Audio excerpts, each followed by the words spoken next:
श्री कुलदेवी स्तोत्र। ओम नमस्ते श्री कुलदेवी कुलाराध्या कुलेश्वरी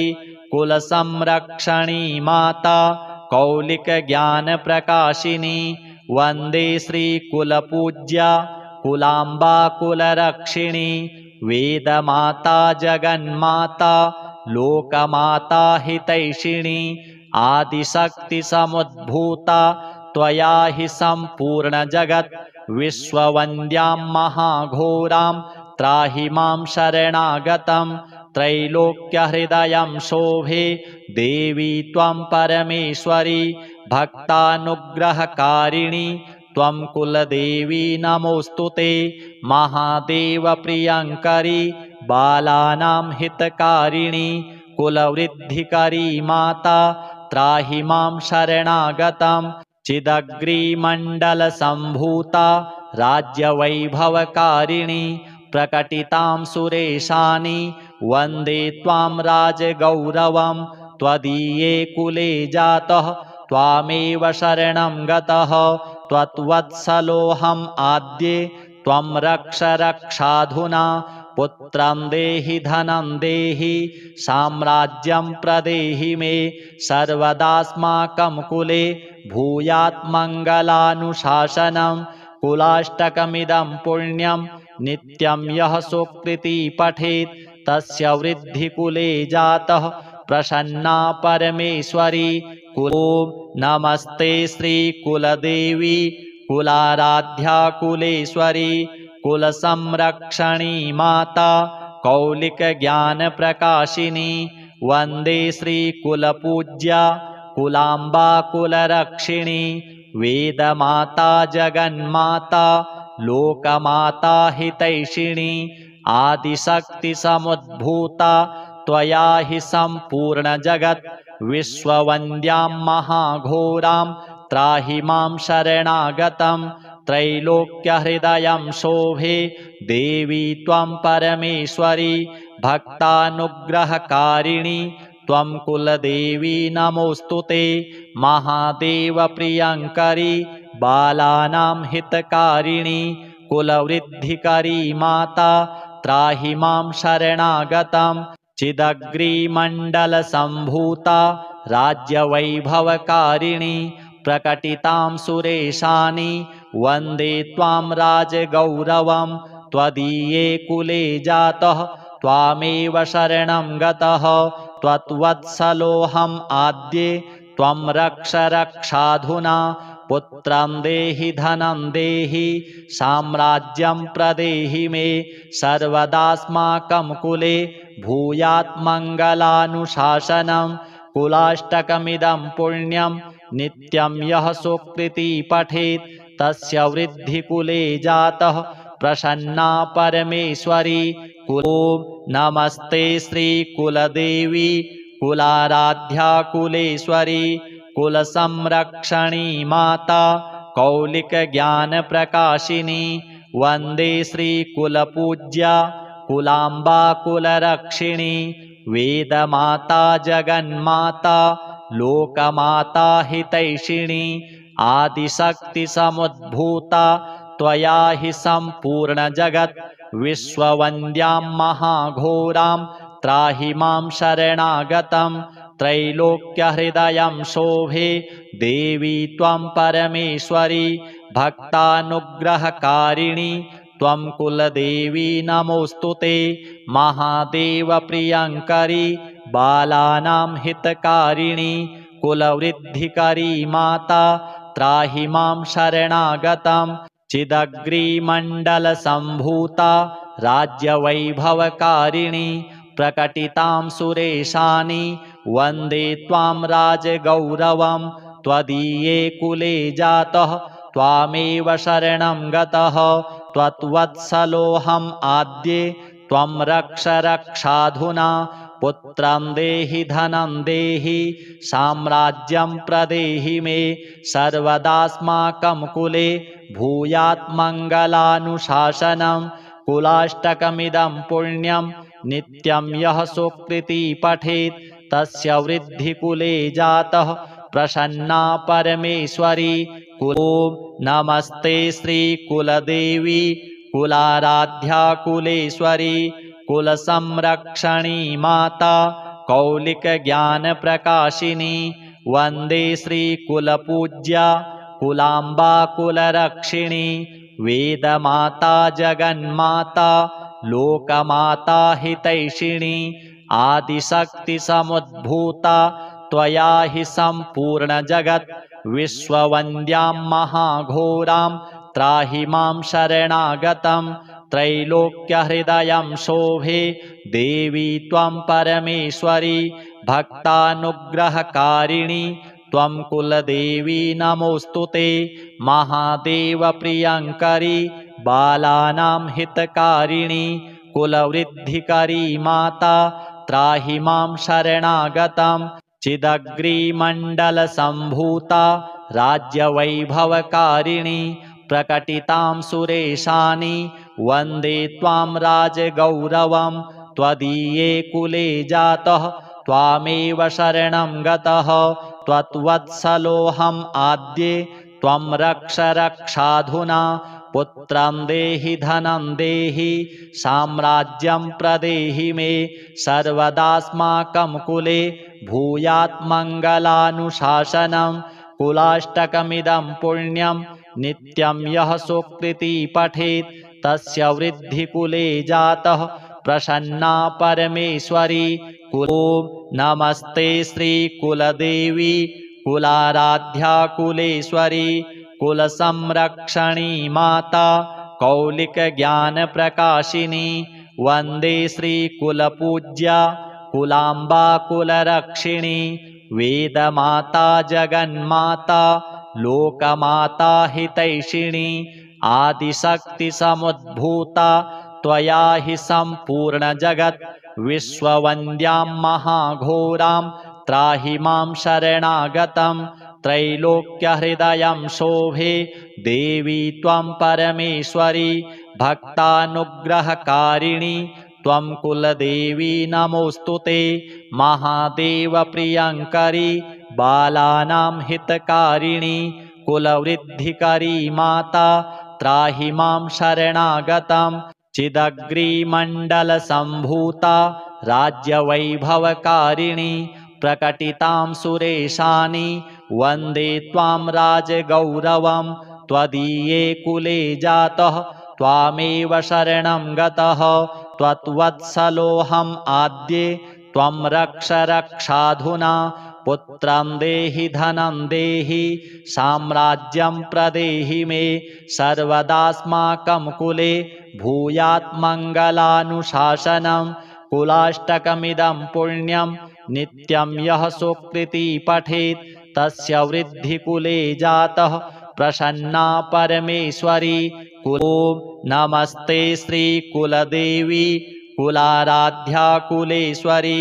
कुलसंरक्षणी माता कौलिकज्ञानप्रकाशिनी वन्दे श्रीकुलपूज्या कुलाम्बा कुलरक्षिणी वेदमाता जगन्माता लोकमाता हितैषिणी आदिशक्तिसमुद्भूता त्वया हि सम्पूर्णजगत् विश्ववन्द्यां महाघोरां त्राहि मां शरणागतं त्रैलोक्यहृदयं शोभे देवी त्वं परमेश्वरी भक्तानुग्रहकारिणी त्वं कुलदेवी नमोऽस्तु ते महादेवप्रियङ्करी बालानां हितकारिणी कुलवृद्धिकरी माता त्राहि मां शरणागतं चिदग्रीमण्डलसम्भूता राज्यवैभवकारिणी प्रकटितां सुरेशानि वन्दे त्वां राजगौरवं त्वदीये कुले जातः त्वामेव शरणं गतः त्वत्वत्सलोऽहम् आद्ये त्वं रक्ष रक्षाधुना पुत्रं देहि धनं देहि साम्राज्यं प्रदेहि मे सर्वदास्माकं कुले भूयात् मङ्गलानुशासनं कुलाष्टकमिदं पुण्यं नित्यं यः सुकृती पठेत् तस्य वृद्धिकुले जातः प्रसन्ना परमेश्वरी ॐ नमस्ते श्रीकुलदेवी कुलाराध्या कुलेश्वरी कुलसंरक्षणी माता कौलिकज्ञानप्रकाशिनी वन्दे श्रीकुलपूज्या कुलाम्बा कुलरक्षिणी वेदमाता जगन्माता लोकमाता हितैषिणी आदिशक्तिसमुद्भूता त्वया हि सम्पूर्णजगत् विश्ववन्द्यां महाघोरां त्राहि मां शरणागतं त्रैलोक्यहृदयं शोभे देवी त्वं परमेश्वरी भक्तानुग्रहकारिणी त्वं कुलदेवी नमोऽस्तुते महादेवप्रियङ्करी बालानां हितकारिणी कुलवृद्धिकरी माता त्राहि मां शरणागतं चिदग्रीमण्डलसम्भूता राज्यवैभवकारिणी प्रकटितां सुरेशानि वन्दे त्वां राजगौरवं त्वदीये कुले जातः त्वामेव शरणं गतः त्वत्वत्सलोऽहम् आद्ये त्वं रक्ष रक्षाधुना पुत्रं देहि धनं देहि साम्राज्यं प्रदेहि मे सर्वदास्माकं कुले भूयात् मङ्गलानुशासनं कुलाष्टकमिदं पुण्यं नित्यं यः सुकृती पठेत् तस्य वृद्धिकुले जातः प्रसन्ना परमेश्वरी ॐ नमस्ते श्रीकुलदेवी कुलाराध्या कुलेश्वरी कुलसंरक्षणी माता कौलिकज्ञानप्रकाशिनी वन्दे श्रीकुलपूज्या कुलाम्बा कुलरक्षिणी वेदमाता जगन्माता लोकमाता हितैषिणी आदिशक्तिसमुद्भूता त्वया हि सम्पूर्णजगत् विश्ववन्द्यां महाघोरां त्राहि मां शरणागतं त्रैलोक्यहृदयं शोभे देवी त्वं परमेश्वरी भक्तानुग्रहकारिणी त्वं कुलदेवी नमोऽस्तुते महादेवप्रियङ्करी बालानां हितकारिणी कुलवृद्धिकरी माता त्राहि मां शरणागतं चिदग्रीमण्डलसम्भूता राज्यवैभवकारिणी प्रकटितां सुरेशानि वन्दे त्वां राजगौरवं त्वदीये कुले जातः त्वामेव शरणं गतः त्वत्वत्सलोऽहम् आद्ये त्वं रक्ष रक्षाधुना पुत्रं देहि धनं देहि साम्राज्यं प्रदेहि मे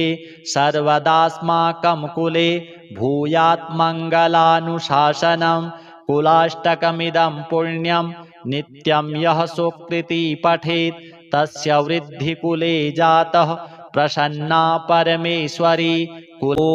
नमस्ते श्रीकुलदेवी कुलाराध्या कुलेश्वरी कुलसंरक्षणी माता कौलिकज्ञानप्रकाशिनी वन्दे श्रीकुलपूज्या कुलाम्बा कुलरक्षिणी वेदमाता जगन्माता लोकमाता हितैषिणी आदिशक्तिसमुद्भूता त्वया हि सम्पूर्णजगत् विश्ववन्द्यां महाघोरां त्राहि मां शरणागतं त्रैलोक्यहृदयं शोभे देवी त्वं परमेश्वरी भक्तानुग्रहकारिणी त्वं कुलदेवी नमोऽस्तुते महादेवप्रियङ्करी बालानां हितकारिणी कुलवृद्धिकरी माता त्राहि मां शरणागतं चिदग्रीमण्डलसम्भूता राज्यवैभवकारिणी प्रकटितां सुरेशानि वन्दे त्वां राजगौरवं त्वदीये कुले जातः त्वामेव शरणं गतः त्वत्वत्सलोऽहम् आद्ये त्वं रक्ष रक्षाधुना पुत्रं देहि धनं देहि साम्राज्यं प्रदेहि मे सर्वदास्माकं कुले भूयात् मङ्गलानुशासनं कुलाष्टकमिदं पुण्यं नित्यं यः सुकृती पठेत् तस्य वृद्धिकुले जातः प्रसन्ना परमेश्वरी ॐ नमस्ते श्रीकुलदेवी कुलाराध्या कुलेश्वरी कुलसंरक्षणी माता कौलिकज्ञानप्रकाशिनी वन्दे श्रीकुलपूज्या कुलाम्बा कुलरक्षिणी वेदमाता जगन्माता लोकमाता हितैषिणी आदिशक्तिसमुद्भूता त्वया हि सम्पूर्णजगत् विश्ववन्द्यां महाघोरां त्राहि मां शरणागतं त्रैलोक्यहृदयं शोभे देवी त्वं परमेश्वरी भक्तानुग्रहकारिणी त्वं कुलदेवी नमोऽस्तु ते महादेवप्रियङ्करी बालानां हितकारिणी कुलवृद्धिकरी माता त्राहि मां शरणागतं चिदग्रीमण्डलसम्भूता